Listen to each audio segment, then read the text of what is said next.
Hola, soy Fernando Rincón y en este nuevo vídeo vamos a ver cómo se pueden comunicar las diferentes aplicaciones con un repositorio de datos común que estará colgado en la nube. Como la forma más sencilla de utilizar este tipo de servicios es el que Google directamente proporciona, soportado por App Inventor y que se denomina Fusion Tables, lo que vamos a ver en primer lugar es cómo configurar una de estas tablas, que no es más que una base de datos remota colgada en el cloud de Google, para después ver cómo interactuar con App Inventor.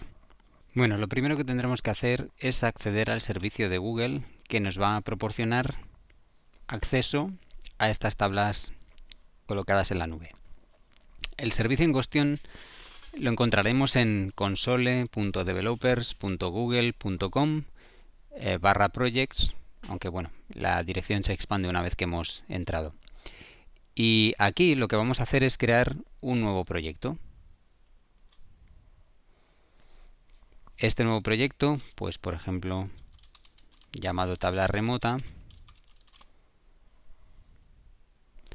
lo que nos va a permitir es crear estas tablas remotas y asociarles las credenciales necesarias para poder tener acceso controlado a esos servicios online.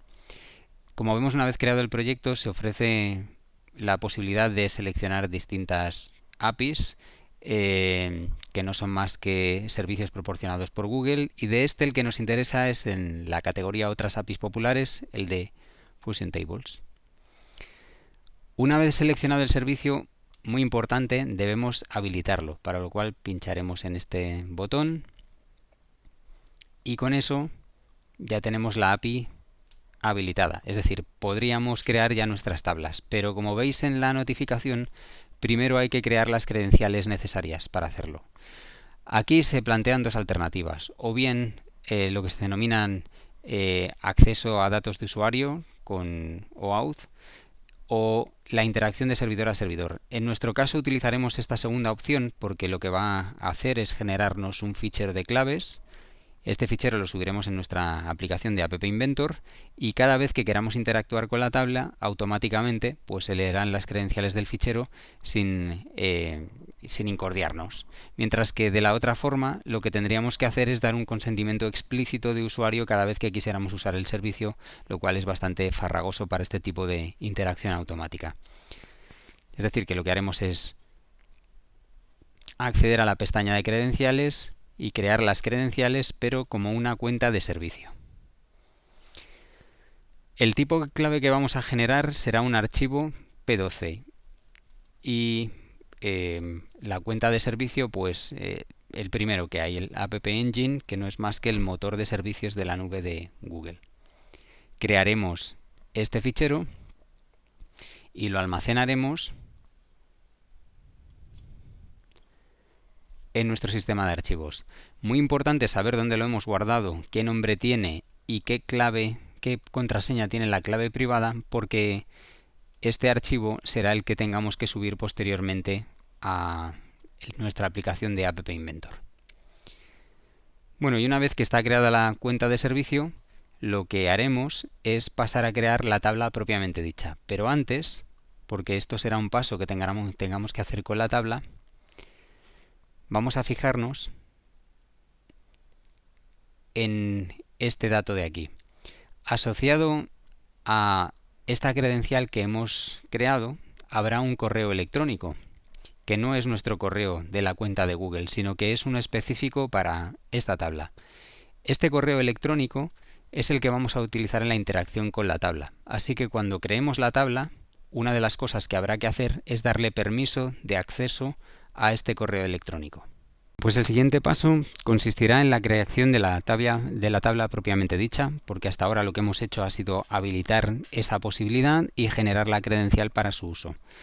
La forma más cómoda de crear estas tablas es a través de la aplicación Drive de Google, seleccionando desde el menú una Google Fusion Table, lo que nos llevará a una página que nos permitirá o bien cargar una desde una hoja de cálculo ya existente o bien crear una vacía, que va a ser lo que hagamos en este caso.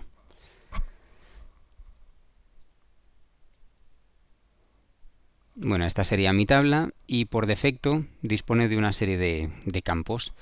Eh, Pongamos que lo que yo quiero es hacer una aplicación que sirva como una agenda y lo que voy a hacer es modificar mis campos para almacenar el correo electrónico y el teléfono de mis usuarios. Y lo que quiero es eliminar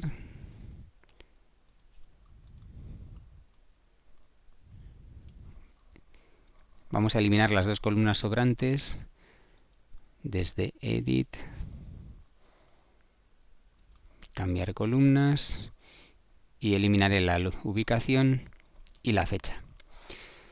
De manera que lo que me queda es una tabla con solamente dos columnas que serían el correo y el teléfono y metamos algún dato. Por ejemplo,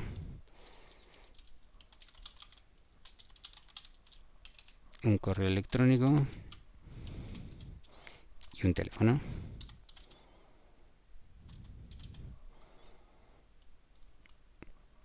Y un segundo dato para hacer alguna otra prueba.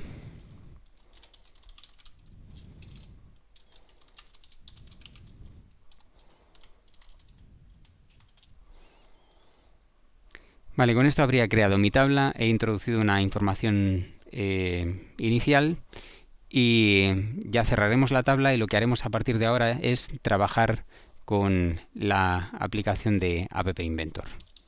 Para ver cuál es el funcionamiento de la gestión de las tablas, lo que vamos a hacer en App Inventor es en la pestaña de almacenamiento añadir el componente Fusion Tables. Este es el componente que nos va a permitir acceder a la información que está compartida en la nube. Como vemos aquí hay unos campos en las propiedades que nos van a permitir configurar las credenciales para acceder a esta tabla. Lo primero que vamos a hacer es seleccionar el fichero que previamente habremos subido con el certificado que hemos generado hace un momento en el servicio de Google. Este es el certificado con el que tendremos que interactuar con el servicio. En cuanto a la consulta, esto directamente lo borramos porque las consultas las vamos a lanzar de forma dinámica en la programación. Y aquí hay otro campo que es el Service Account Email, que se refiere precisamente al correo electrónico asociado al certificado que hemos generado. Así que deberíamos volver a la administración y seleccionar ese correo electrónico que habíamos mencionado anteriormente asociado al certificado, copiarlo y pegarlo en este campo. Con esto ya tenemos configurado el acceso a las tablas remotas. Como lo que tenemos es una serie de información muy simple metida en las filas, vamos a mostrarla en una lista en la interfaz de usuario, pero vamos a hacerlo de manera controlada tras la pulsación de un botón. Así que el botón actualizar lo que me va a permitir es conectarme en el momento que yo quiera para obtener el contenido de esa base de datos. Vamos a añadir también ese visor de lista, que será el que muestre la información, y vamos a proceder ya a la programación propiamente dicha. ¿Cómo funciona el acceso? Bueno, lo primero que tenemos que hacer es colocar una variable global que llamaré identificador de tabla y que contiene un texto, y esta variable lo que tiene que contener es la referencia a la tabla. Si volvemos a la tabla que hemos generado antes, para cada tabla nueva que generemos, buscando las propiedades de la tabla, veremos que hay un identificador asociado. Este es el identificador que tengo que copiar y pegar como identificador de la tabla. Es decir, es el nombre de la tabla desde el punto de vista del programa para entendernos. Lo que quiero además es rellenar el visor de lista cada vez que pulse el botón. Entonces lo que vamos a hacer es ir al botón actualizar y cuando pulsemos clic lo que queremos es interactuar con la tabla. ¿Cómo se produce esa interacción?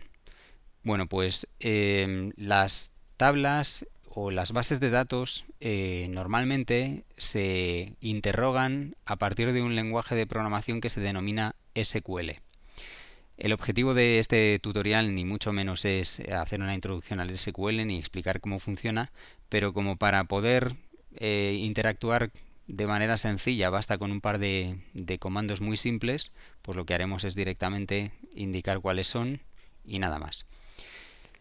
Entonces lo que tendríamos que hacer es escribir nuestra consulta SQL. Entonces lo que haremos es decirle a nuestro componente Fusion Tables que vamos a escribir una consulta. La consulta no es más que el resultado de pegar dos pedazos de texto. Uno, que es el que contiene las palabras clave que definen qué consulta quiero hacer. En mi caso, pues va a ser from asterisco. Perdón. Lo que vamos a hacer es una búsqueda de información que en SQL se denomina select. Lo que voy a pedirle es que me dé todo el contenido de la tabla. Por eso pongo asterisco. Si no, podría indicar una columna o una lista de columnas en lugar del asterisco. Después del from dejaré un espacio en blanco porque voy a pegar el identificador de la tabla y si no dejo el espacio en blanco se van a mezclar. Y como última parte, el identificador de la tabla. Con esto lo que estamos construyendo es una sentencia de interrogación a nuestra tabla en la que le pedimos que nos dé toda la información contenida en todas las columnas y el identificador. Esto construye la consulta, que no es más que una cadena de texto. ¿Cómo se hace efectiva la consulta? Pues habrá que llamar al componente enviar consulta y con esto realizaremos la query propiamente dicha. Si todo funciona correctamente, habrá un resultado que capturaremos con el bloque resultado obtenido. Y este resultado va a ser una lista separada por puntos y comas de los distintos valores contenidos en la tabla. Bueno, pues una manera de visualizar esto sería en los elementos del visor de lista vamos a obtener este resultado, que no es más que esta secuencia separadas por puntos y comas, pero para darle el formato adecuado, este valor que se ha generado nos va a retornar en un formato conocido como CSV. Así que lo que yo quiero es convertir a una lista desde una tabla CSV, es decir, el resultado de la query será un texto en formato CSV y lo que vamos a hacer con este elemento es convertir ese texto en una lista y esta lista acabará convertida en cada una de las filas que vamos a ver en el visor de lista. Para comprobar que esto funciona correctamente, lo que haremos será conectar nuestro dispositivo. Ahora vamos a comprobar si la aplicación funciona pulsando el botón actualizar y como vemos se produce un error. Esta es la consulta que hemos lanzado, el select asterisco from, este es el identificador de la tabla y el error que nos da es que el acceso está prohibido. ¿A qué se debe esto? Bueno, pues si volvemos a nuestra tabla y comprobamos en las opciones de compartición quién tiene acceso a esta tabla, de momento el único acceso que hay permitido es el mío propio como usuario individual. Para que la aplicación pueda tener acceso a esta tabla, además del certificado para conectar al servicio, hay que decirle a la tabla que hay un correo electrónico que es el que puede acceder.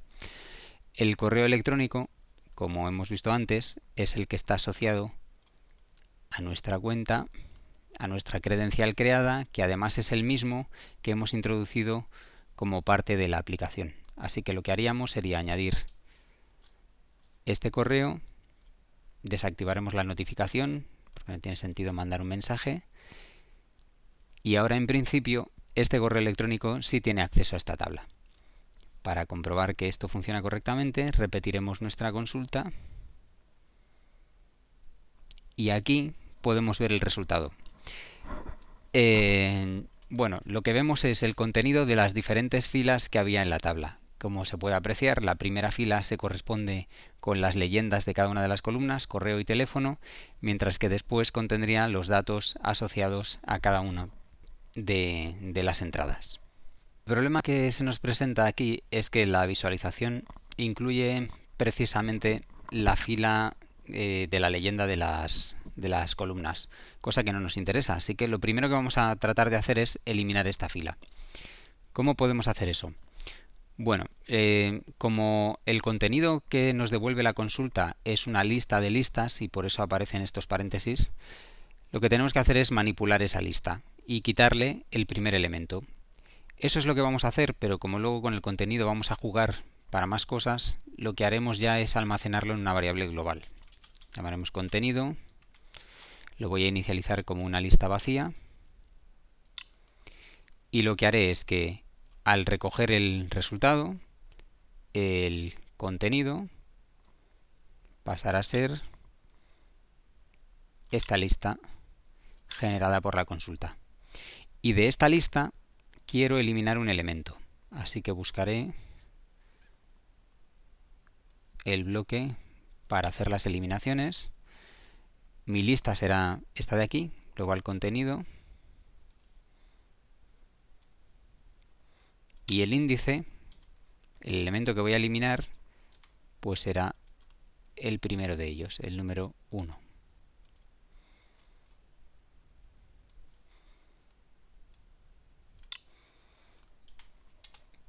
Y esto es lo que después mostraré como resultado.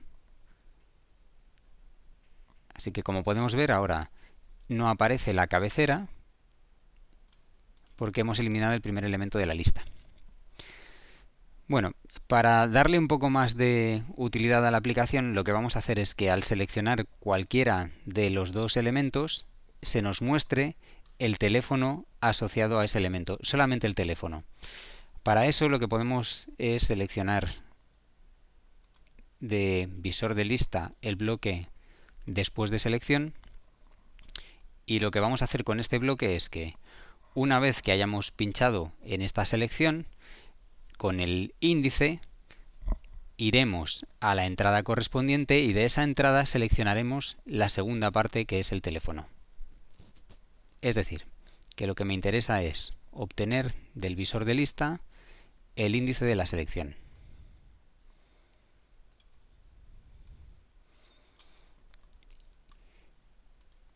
Y de la lista me voy a quedar solamente con ese índice. ¿Qué lista es la que voy a utilizar? Pues global contenido, que es la lista que ya no tiene la cabecera.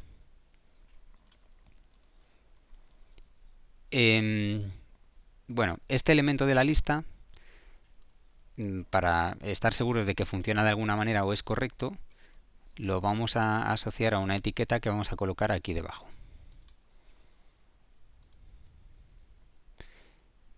Así que el texto de la etiqueta será esta selección que hemos hecho.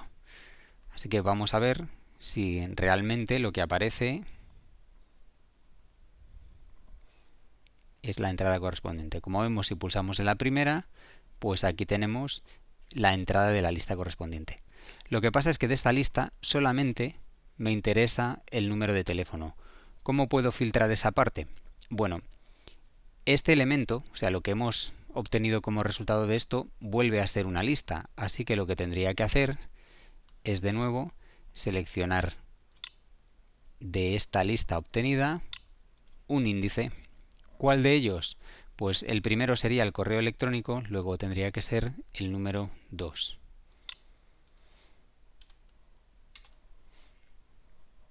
Si comprobamos, al pulsar sobre una de las opciones, lo que aparece es el segundo elemento de la lista, es decir, el teléfono electrónico.